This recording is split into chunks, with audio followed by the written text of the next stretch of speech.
Yes. Did you post on your personal social media account in May of 2024, January 6th, never an insurrection, cowards in uniforms exposed. They broke the chain of command?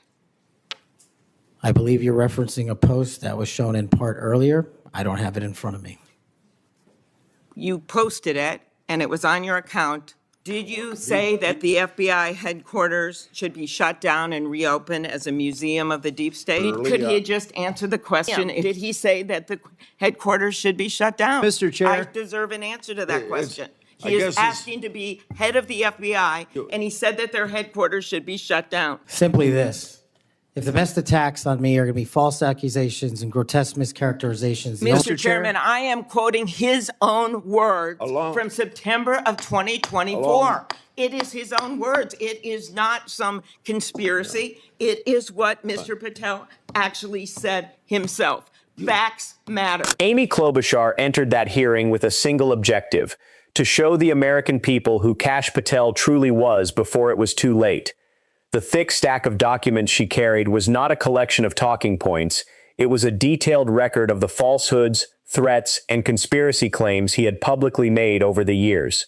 What unfolded was far more than a confirmation hearing. It became a public dismantling. Piece by piece, the carefully crafted image of a tough, America First champion collapsed beneath the weight of his own recorded statements. I wish it was a fiction, Governor. I wish we didn't have a deep state. And the deep state has become so large that it's no longer deep and quiet. It's just out in the open. And it's weaponized by not just the folks in government, but the mainstream media. I name Republicans. I name Democrats. I wish it were fiction, Governor. I wish there weren't a deep state. But it has grown so large that it's no longer hidden or operating quietly. It's out in the open now, and it has been weaponized not only by people inside the government, but also by the mainstream media. I've called out Republicans, and I've called out Democrats. Now watch his expression.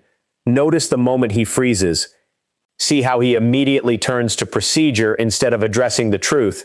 That is not uncertainty. It is deliberate calculation. This is a man who spent years criticizing the very institutions he now seeks to lead. His public record is filled with threats, conspiracy theories, and personal grudges. Above all, it portrays someone whose loyalty appears directed toward one individual rather than the Constitution itself. I have a list in the back of the book of every deep state offender that I ever came across in alphabetical order. And I think they actually know better than the rest. I think they know when, likes of Christopher Wray and Rod Rosenstein were unlawfully surveilling congressional staffers, exposing their corruption. I think they knew that they were protecting their names and the institution rather than exposing the truth. I think Bill Barr, who was the Attorney General for Donald Trump, had every opportunity to come and expose all of that. Now watch what happens as Amy begins reading his own statements back to him, because over the next few minutes, the case he has built around himself starts to unravel completely. Thank you very much, Mr. Chairman. Mr. Patel, I think you know that I have great respect for the men and women of the FBI, their mission, fidelity, bravery, integrity. I believe they deserve a director who respects their work and sacrifices, and they deserve a director who's focused on their mission. This is not about bingo cards or games. This is not about revenge. This is about the safety of our country and the people that work in the FBI. And the FBI runs on facts, it runs on truth. Truth matters, and without truth, the whole system breaks down. You said that Donald Trump has every right to tell the world that in 2020, 2016, and every other election in between was rigged by our government because they were. Yes or no, did you say that? I don't have that statement in front of me. But okay, that was from August 27th, 2023 Thrive Time show. I'll put it on the record. These claims made in that statement were rejected by courts, including by Republican judges. Is that correct? I don't have enough of the facts in front of me to make that assessment. I will put that statement on the record, but I think everyone in this committee, including the Republican members, knows that these statements were rejected by courts. Amy Klobuchar had just laid bare what she argued was the most dangerous falsehood Kash Patel has ever promoted. She was not overstating the facts when she pointed out that the election claims had been rejected by the courts, including by Republican-appointed judges. More than 60 lawsuits filed across Georgia, Pennsylvania, Michigan, Wisconsin, and Arizona were dismissed. Many of those rulings came from judges appointed by Trump himself. Not a single court found evidence supporting the government-orchestrated election fraud that Patel continues to defend. That is also where the classified documents controversy becomes even more significant. The FBI search of Mar-a-Lago, which Patel repeatedly condemned as a politically motivated operation, uncovered highly sensitive intelligence materials related to Iran and China. Patel has defended Trump. You were asked about the police officers in the Capitol who testified in the January 6 hearings, and you accused them of lying. Is that correct or not correct? I don't think that's accurate. Okay, Joe Pack's podcast, March 2024, we'll put it on the record. I was there. The police officers were heroes that day. Yes. Did you post on your personal social media account in May of 2024, January 6th, never an insurrection, cowards in uniforms exposed. They broke the chain of command. I believe you're referencing a post that was shown in part earlier. I don't have it in front of me. You posted it, and it was on your account, and we will again put that out there once more as we go on. I don't want to lose any more time on this, but every one of these, there's a record of it, and you haven't answered. You promoted a COVID vaccine reversal or detox supplement. One scientist said, I quote, "None of these substances in any form would minimize side effects from a COVID-19 vaccine." That is preying on innocent people. Did you perform clinical trials before you made that claim? I'm not a doctor, so no. But you did promote this supplement and told people that it would reverse or mitigate the side effects from COVID vaccine. Did I give people an opportunity to make an independent choice for what's best for their families? Yes. You did that last year, correct? I don't have it in front of me again, Senator. By claiming that every classified document had already been declassified. Yet no official record or documentation supporting that claim has ever been produced. The pattern is hard to ignore. Whenever the documented evidence becomes inconvenient, Patel simply argues that the record does not exist, whether it involves a social media post, a podcast interview, or a national security document. And Amy is only beginning her case. Mr. Patel, the FBI tackles some of the most complex threats that we face: terrorists, hostile foreign powers, violent gangs, fentanyl, criminal organizations. Your mission, though, has been to go after people. I've looked at it. I've read this stuff. Yes or no? When Trump wins, did you say this? When Trump wins in 2024 and is in power in 2025, we can prosecute them, referring to Justice Department officials for an actual RICO statute violation, for criminally organizing the United States government to break the law to rig presidential elections. Did you say that, yes or no? Again, Senator, you're reading a partial statement, so I'm unable to fully respond. Okay, again, we'll put it on the record. X22 report podcast 20, that is from, I'll get you the date, about a year ago. One of the names on your list was Bill Barr. Chairman Grassley has called him one of the most capable cabinet officials I've ever been able to vote for. Senator Graham has said, I have nothing but total respect and admiration for the job done by William Barr as Attorney General of the United States. Is Bill Barr on your list of whatever you want to call them, been referred to as an enemies list? You've called them deep state after serving his country as the Attorney General of the United States. Is he on your list because of a personal vendetta? Well, it's not whatever we want to call it, Senator. With all due respect, it's not an enemies list. That is a total mischaracterization. I asked you, I actually used the words you used for the list, which was deep state, right? That's what you put at the top. It is a glossary against in the the Attorney back. General of the United States. Is it because of a personal vendetta that he's on the list? You're under oath. I have no personal vendetta against Bill Okay, Barr. he said about you, you would never be able to command the respect necessary to run the day-to-day operations of the Bureau. That was actually in writing in his book. He had virtually, about you, no experience that would qualify you to serve at the highest level of the world's preeminent law enforcement agency, and that your appointment, as noted by Senator Durbin as Deputy Director to the FBI, would happen over his dead body. Is it, yes or no, why you would put him on the list of deep state as a former Attorney General, Trump Attorney General of the United States, because he wouldn't break the law for Donald Trump? Is that why? Absolutely not. As you know, he repeatedly told the president in no uncertain terms that he did not see evidence of fraud that would have affected the outcome of the election. Notice the dramatic reversal. In March 2024, on camera, Kash Patel praised Capitol police officers as heroes. Yet just 2 months later, on his own account, he described those same officers as cowards who had broken the chain of command. Those are not two different perspectives on the same event. They are completely contradictory statements. And when Amy places them side by side, he has no way to reconcile them. That same pattern of recklessness appears in the supplement he promoted. At a time when public confidence in health institutions was already deeply shaken, Patel endorsed a product that claimed to reverse the effects of COVID vaccines despite having no clinical trials to support those claims. Scientists criticized it as taking advantage of vulnerable people. Patel defended it as simply giving people a choice. The pattern is unmistakable. Whenever the documented record becomes inconvenient, Patel either changes his story or insists the evidence does not exist. Keep that pattern in mind, because what Amy is about to reveal next carries far greater weight than any supplement or social media post. It is a list, and once she begins reading the names aloud, the true nature of Kash Patel will become impossible to ignore.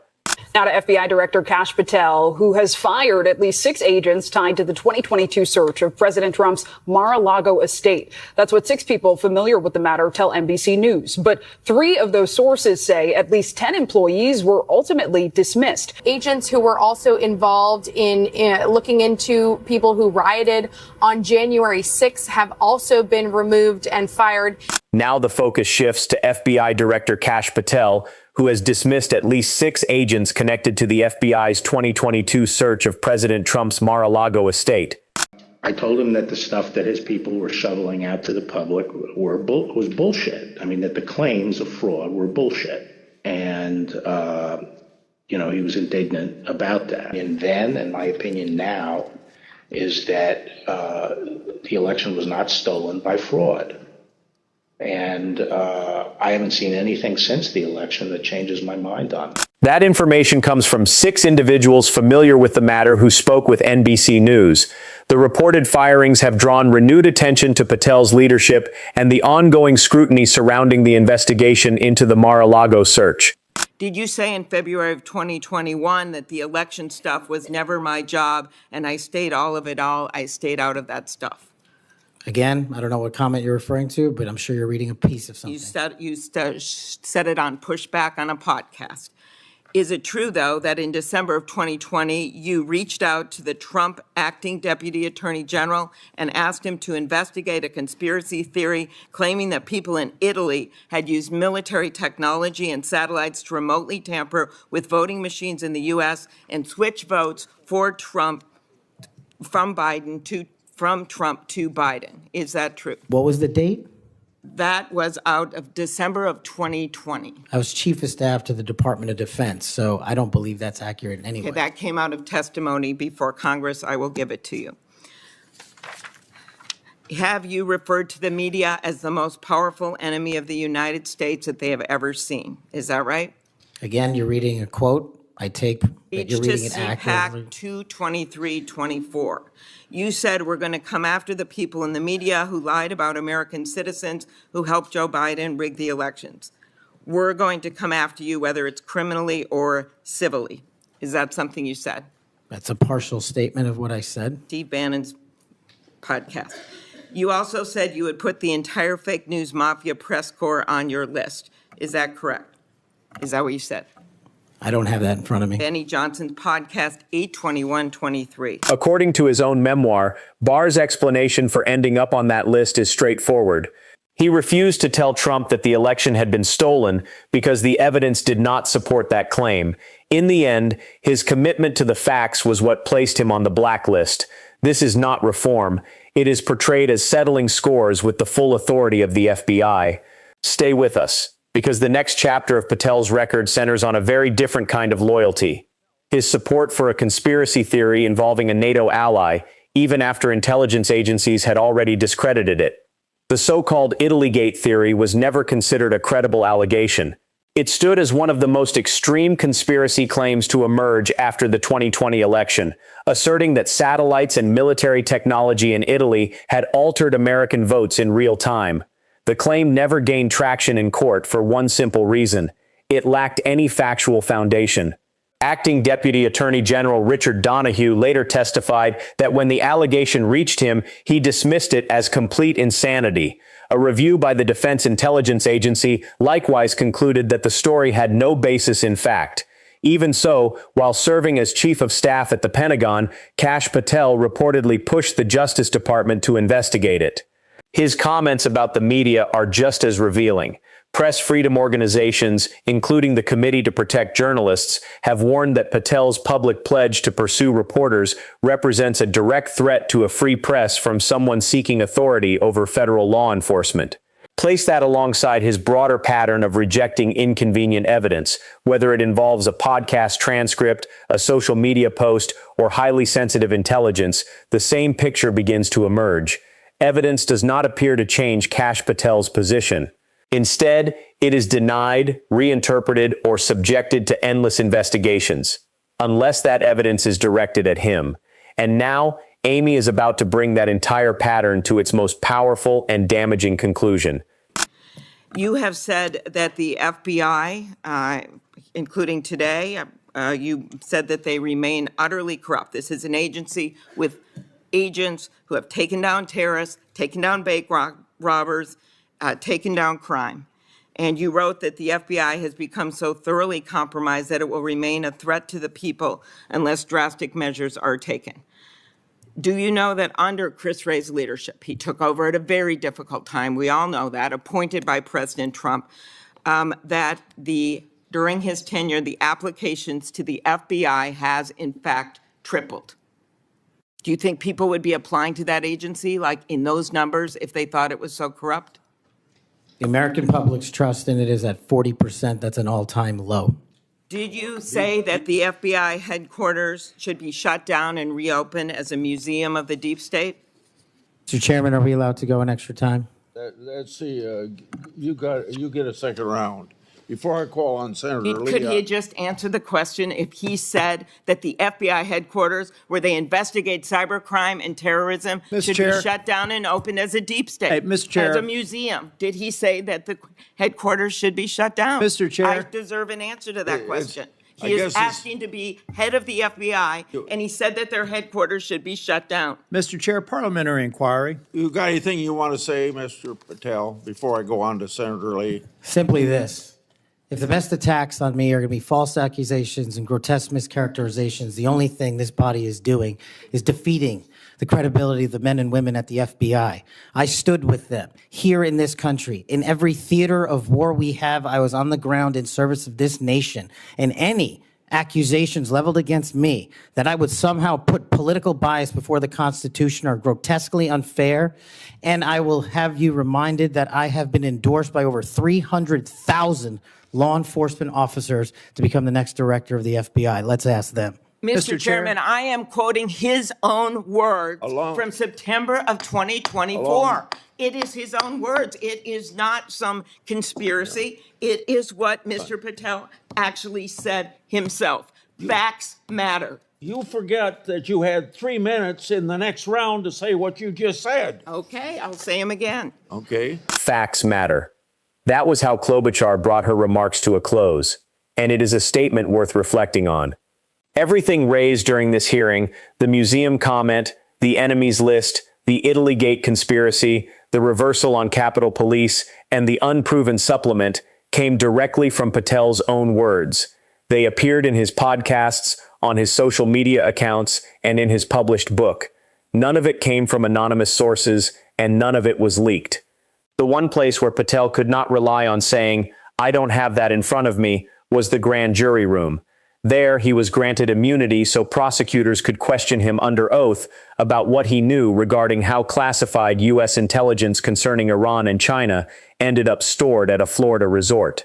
Even then, he chose to invoke the Fifth Amendment rather than provide an answer.